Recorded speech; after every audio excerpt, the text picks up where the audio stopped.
হংকংয়ের আবহাওয়া একটু থমথমে, কারণ একটি বড় হারিকেন আসছে। আমরা একটি সুন্দর চার্চ দেখতে পাচ্ছি এবং তার উপরে দেখতে পাচ্ছি আকাশ, এবং এই আকাশের অবস্থা দেখে আপনারা বুঝতে পারছেন একটি বড় সড় রকমের হারিকেন হংকংয়ের দিকে ধেয়ে আসছে। সো মানুষজন সবাই আসলে তার বাড়ির দিকে যাচ্ছে। আমরা নাথান রোড হয়ে যাচ্ছি এবং আমরা দেখতে পাচ্ছি হংকং খুবই সাজানো গোছানো একটি দেশ, এটা আপনারা জানেন, এবং রাস্তাগুলি খুব পরিপাটি।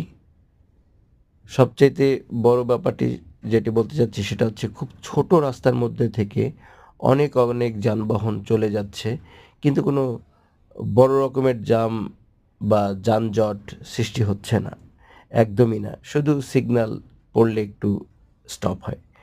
সো কঠোর নিয়মের জন্যই